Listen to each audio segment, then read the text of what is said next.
Hello class 11. I hope you all are very well, and I hope that you were able to understand the first part of the second lesson, that is basic concepts of economics. Now today we will continue with the rest of the lesson, and the first topic for today will be what is value. Okay, so basically this is the definition of value, that it refers to the valuation that is placed by a household on the consumption of a commodity. Now basically valuation means the worth of something. Okay, how much it can be for, that is valuation.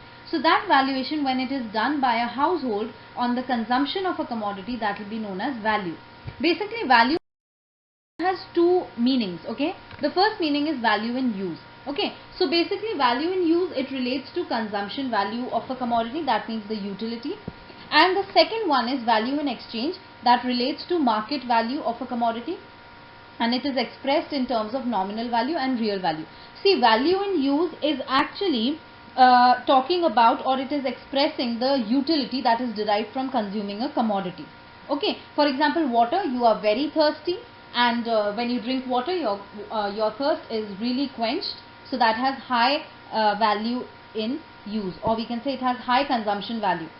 Value in exchange is actually expressed in terms of nominal value and real value. So nominal value is actually the commodity, the nominal value of a commodity actually refers to the value of a commodity which is measured in monetary terms. So for example, if we say that 1 meter of cloth is equals to 200 rupees, that will be nominal value of the 1 meter cloth. But the real value of 1 meter cloth can be equal to 5 kgs of rice. I hope you've understood the difference between nominal value and real value. Now in the brackets you can see paradox of value. Basically paradox of value is something, it's in two parts. Okay, so first of all we'll see the previous economists, that means those economists who were not modern. Okay, so those economists earlier used to say, the early economists used to say that all the necessary goods, okay, all the goods that are very necessary for our lives, like water, they have low exchange value. That means they have a low price, but they have very high consumption value. Okay, on the other hand, they said that luxury commodities are, for example, diamond, gold, silver, they have low consumption, people use less, but they have high market value. That means they are expensive, they have high value in exchange. So this was known as paradox of value, and this paradox of value was given by early economists. Later modern economists made it a little different. They said that the paradox of value can be expressed in terms of the market value and the price of a commodity, and it will completely depend upon demand and supply. Okay, so they said, the modern economists said that, for example, water, that means the necessity commodity, it has a very low price. And why it has very low price? Because it's available, easily available. Okay, whereas on the other hand, why we are saying that diamonds have very high price? Because they are scarce, they are limited. Okay, so the modern economists agreed on demand and supply of the commodity, and whereas the early economists did not consider this. Okay, they thought about more of the utility, the consumption value, and the market value. Next is market. Now what is the market? Now see, in a normal and a physical sense, if we see, market is just a physical place. Okay, it's just a place where commodities are bought and sold. So buyers and sellers come and they sell and buy goods. For example, Paltan Bazaar of Dehradun, okay, your Selakoi market, Chandni Chowk of Delhi, Connaught Place in Delhi, the vegetable market, Bombay Stock Exchange. These are all simple examples of a market. Okay, but in economics, market is actually a system, or it is a setup. Okay, it is either a system or a setup in which the buyers and sellers for a commodity are able to actually interact and communicate with each other. They are in communication with each other, the buyers and the sellers of a commodity, and they make transactions. And what kind of transactions are they making? They are making transactions about the price and the quantity for which the commodity is to be either bought or sold. So that buying and selling process you have to pay, right? So the price is there and you have to tell the quantity of how much you are buying the commodity, right? So that transaction and communication between the buyers and sellers take place. That is actually a market structure or a market setup. Okay, so in economics, this is market. Next is the types of market. Now there are two types of markets. Okay, so first type is goods market. Now what is a goods market? Basically it is a market where goods and services are bought and sold. So goods market, obviously it will mean goods and services are bought and sold. That means the sellers in such markets are usually the firms and the buyers will be the consumers, of course, okay, and other firms or the government. Now if it's a cloth market, if it's a car market, these are all examples of what? They are examples of goods market. Next is factor market. Now factor market is that kind of a market where factor services are bought and sold. That means there is a sale of factor services and people come and buy those factor services. For example, labor market, okay, capital market. These are all examples of factor markets. Okay, so these are the two kinds of markets. Next is money. What is money? Okay, so basically first we will see what is exchange. Okay, before we get into the deep detail of money, we need to know what is exchange. So basically exchange is an act. It is an activity of what? Of trading the surplus goods. That means trading those goods which are too much and people have to obtain the other things which they require. Okay, so exchange is actually an act of trading the surplus goods. People have to obtain the other things which they require. That means people are trying to obtain other things that they need. Okay, so that those things are traded over here. Those goods are traded. That is exchange. Okay. On the other hand, what is barter system? I'm sure you all know what is barter system, right? So basically it is just a system of exchange where goods and services are exchanged directly for other goods and services. So you are not paying here in terms of money, but you are buying and selling in terms of goods and services itself. Okay, that is barter system. So next is what is a money economy. Okay, so a money economy is actually the economy using money as a system of exchange for carrying out various types of economic transactions is money economy. Okay, so what is money economy? It is just a system of exchange where money is used to buy and sell. Okay, to carry out the types of economic transactions. Okay, next is what is money. Now we will see what exactly money is. So if we see the definition of Crowther, we'll come to know what is money. So according to Crowther, he says that money is anything. It can be just anything that is generally acceptable as a means of exchange. So today if the government says that something, let's say a stone is a medium of exchange, that will become money. So that is why it is saying money is anything. So anything that is generally acceptable as means of exchange, and at the same time it also acts as a measure of measure and store of value, that will be considered to be money. Basically generally acceptable, means of exchange, measure and store of value, these are all functions of money. Okay, so which you will study them later in detail. Next is what is currency. Okay, so basically currency comprises of two things. Number one, currency notes and currency coins. So basically currency notes are paper money and currency coins are metallic coins.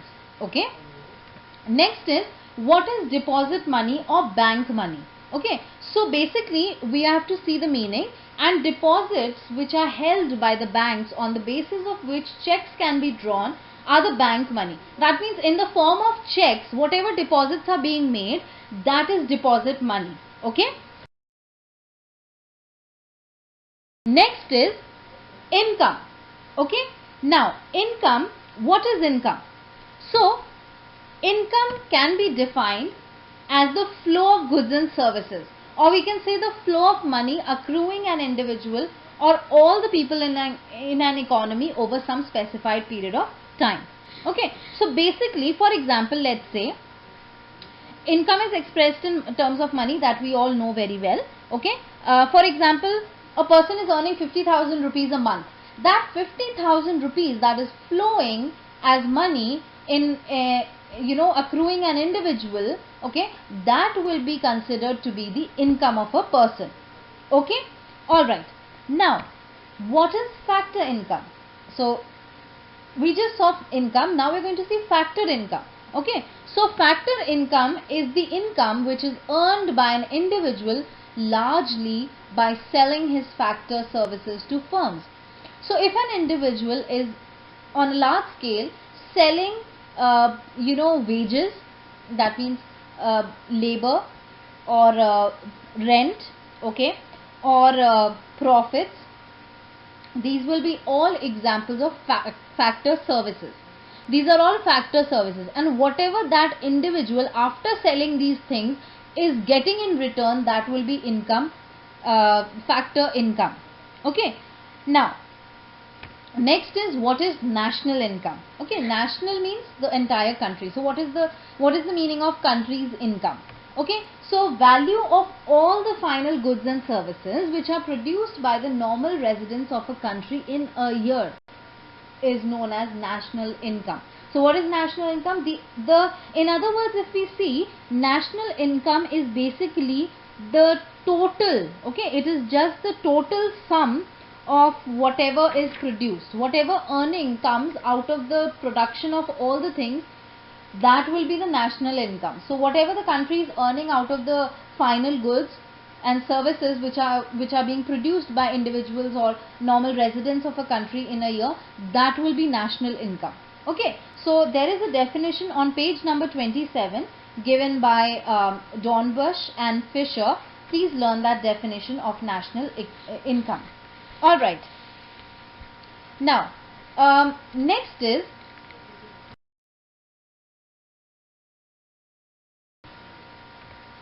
savings. What are savings actually? What is a saving? Okay, so basically saving means that it is that part of the income which is not spent on consumption. That means if a person is earning 50,000 rupees a month and he is spending let's say 30,000 a month on consumption, so what is left? 20,000 rupees. Now that 20,000 rupees is not spent on consumption, and that is why that 20,000 will be considered to be saving. Okay, next thing is savings that are done by households is known as personal saving. So all the savings which households, that means families, are doing, that is personal saving. Next is savings done by business and government is business saving. So any business or the government is doing any kind of saving, that will be considered to be as business saving. Next is savings that are done by central, state, local governments and public corporations.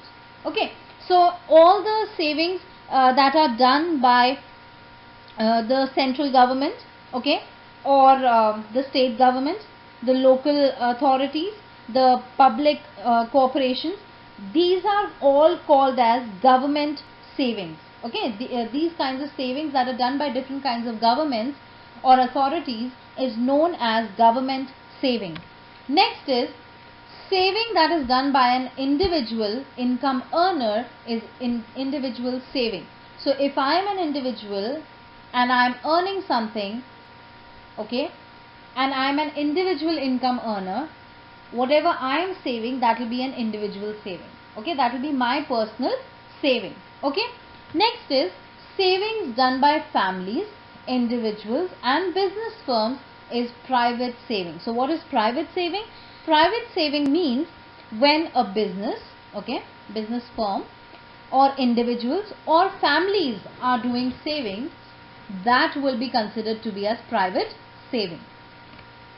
Next, the total savings that are done by all the people in the economy is known as aggregate saving. So aggregate saving is actually the entire saving of the country. So all the people who are saving in the country, in an economy, that total saving will be called as aggregate saving.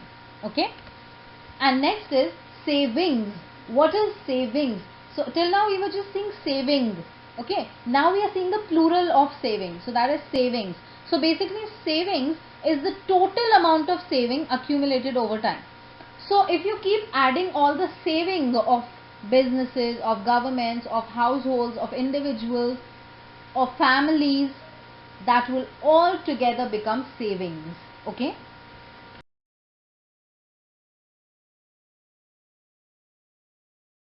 Now next is investment. What is investment? Okay. So basically it is an activity of using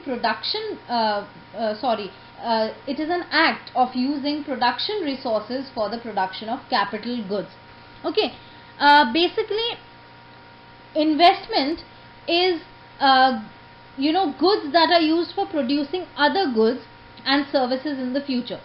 So basically you can say, in other words, that investment can also be called as capital formation, or we can also say that capital formation is a synonym of investment. It's just another name for investment.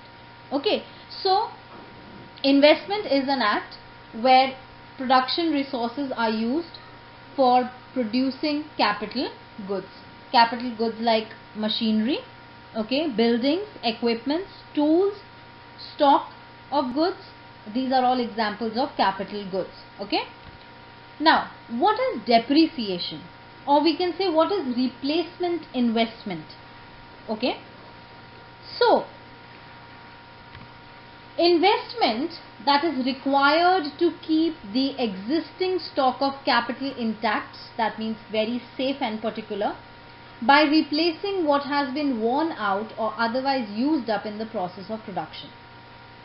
So when an investment is actually needed, okay, to do what? To keep the existing stock of capital, that means the present stock of capital like buildings and all, to keep them perfectly alright, by doing what? By replacing all the spoilt materials, all the worn out, that means all the spoilt materials which are used in the process of production, that will be depreciation, or we can say replacement investment. Why? Because we are replacing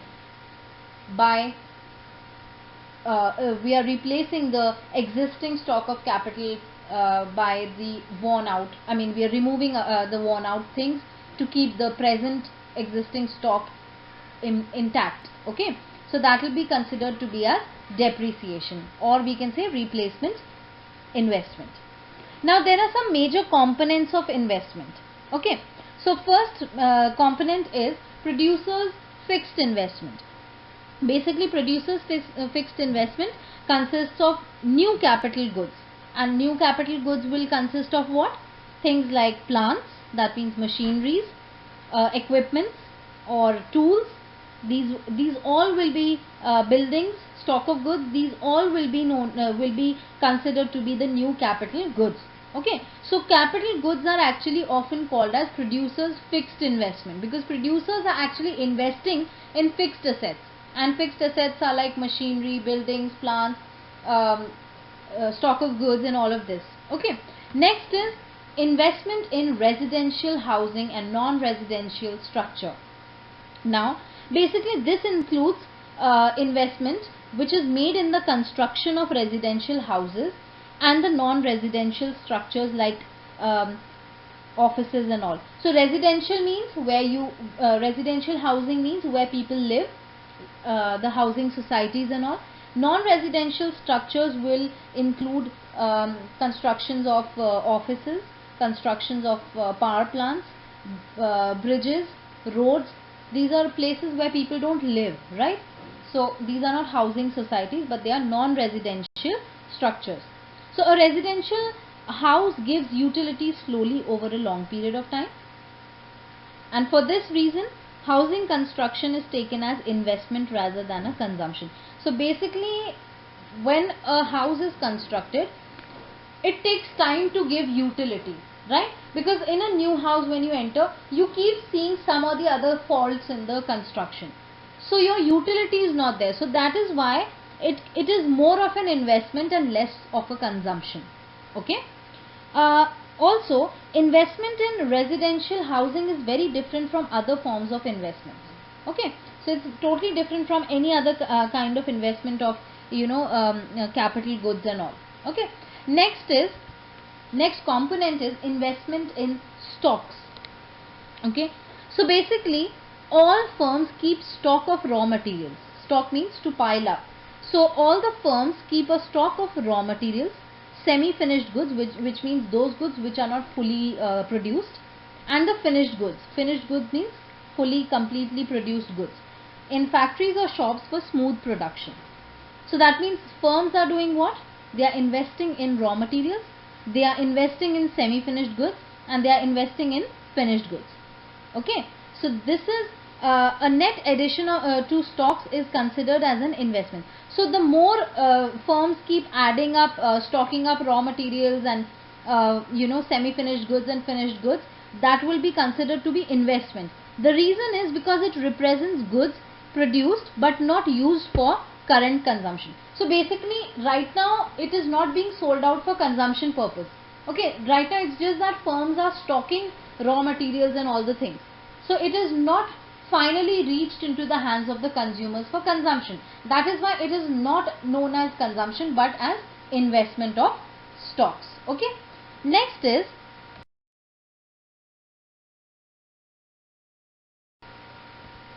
wealth.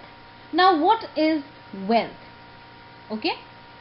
So according to Hanson, if we see the definition of Hanson, wealth is a stock of goods. That means it's just a piled up scenario of the goods at a certain time which conform to the requirements of possessing utility, limited in supply, transferability of their ownership from one person to another.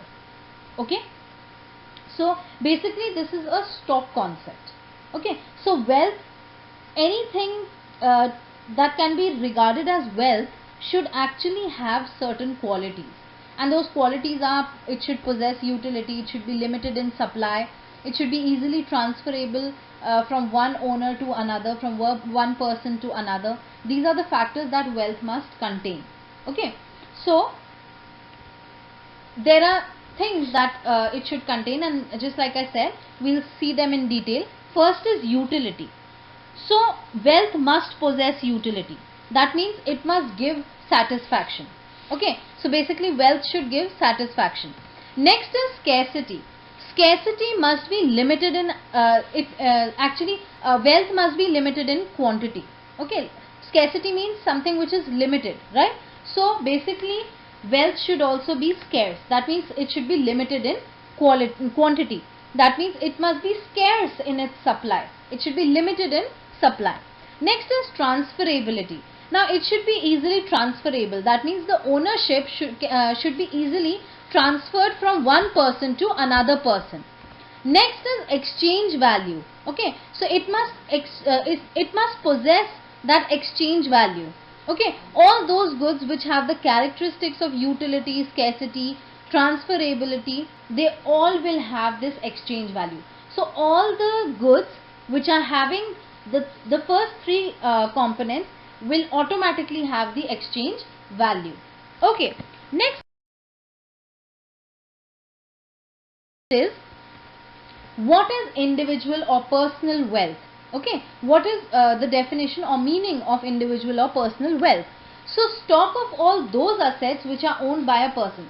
So all the things, all the goods that are owned by a person or an individual is said to be individual or personal wealth.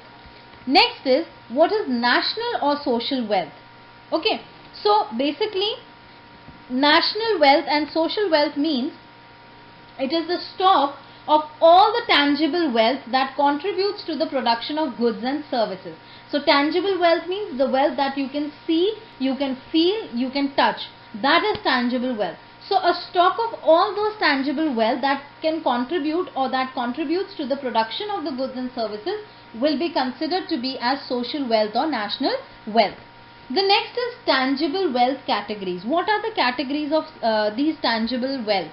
Okay, so the first category is reproducible assets. Now what are reproducible assets? Reproducible assets are the man-made and therefore can be reproduced. Basically, reproducible assets are those which are man-made and they can be reproduced.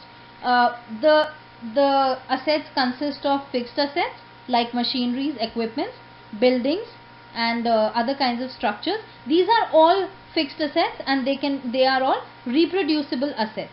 Okay, because they all are contributing to the production of goods and services, right? On the other hand, we have stock of durable goods, that is inventories, okay, which are used for the satisfaction of people's wants. So all those consumer goods, raw materials and all, they are either directly or indirectly for the purpose of consumption. Okay. Next is non-reproducible assets. So basically, non-reproducible assets, they consist of natural resources like land, okay, minerals, forests. These are non-reproducible. You cannot they are actually gift of nature. They are given to us by nature. They are created by nature and they cannot be reproduced. Okay. Next is welfare. Now, what is welfare? Okay, so we'll see the meaning of welfare. Basically, welfare is a sense of well-being. That means the people of the society should be happy, they should be satisfied, and they should have that welfare or the well-being. Okay, that is welfare. Now, what is social welfare? So we just saw generally what is welfare, but now we'll see what is social welfare. So social welfare is actually the sum total of the happiness of all the individuals in the society.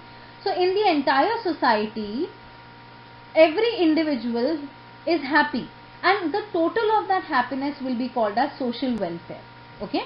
Next is, there are two types of welfare. Now what are the two kinds of welfare? The first welfare is economic welfare. Okay.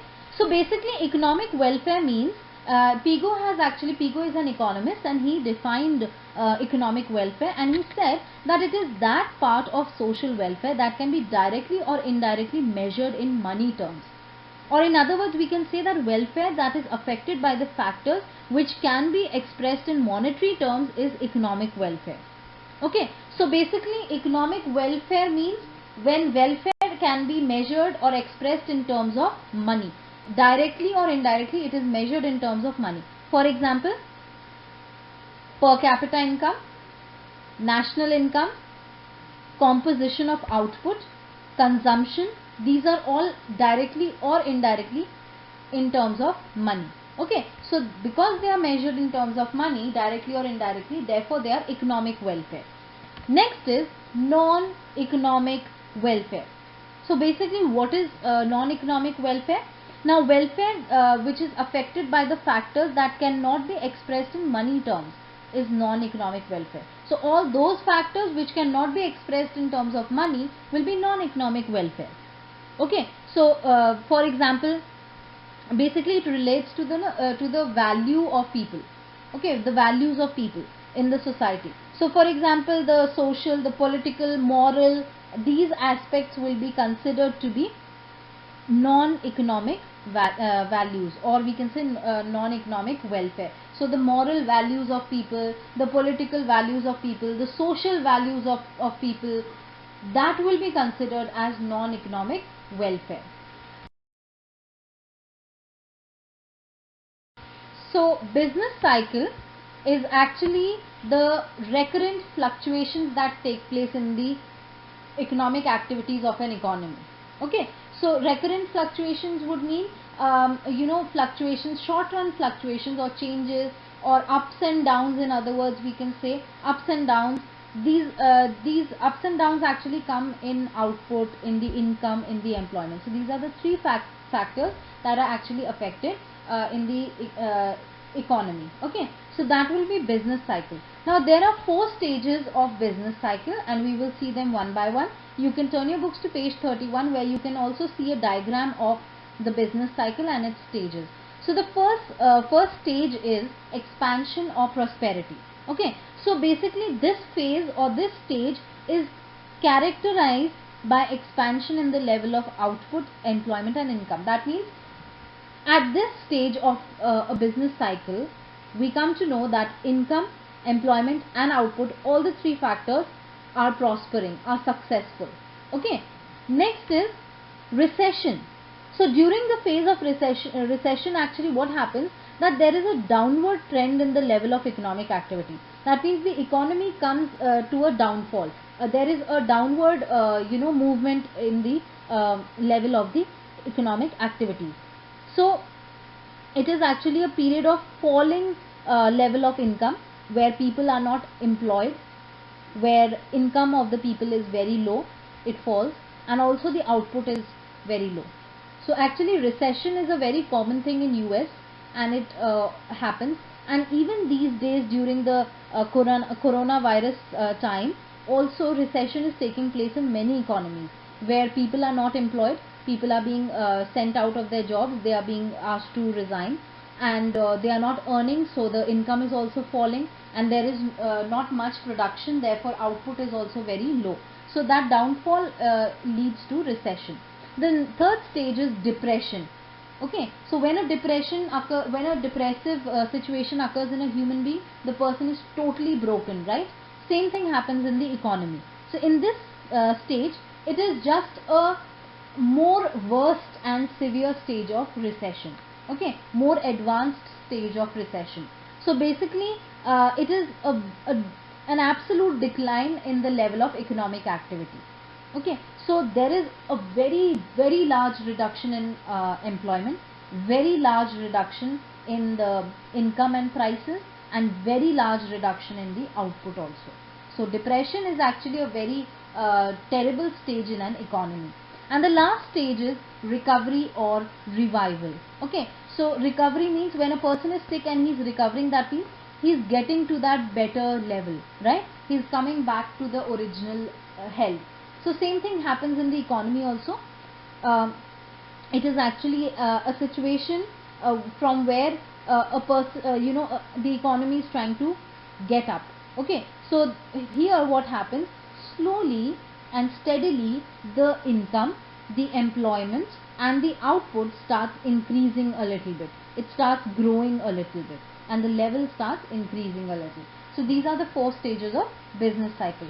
Students, I hope you have understood the second part of this lesson, and I believe that you are revising and following all the instructions of your assignments and your homeworks.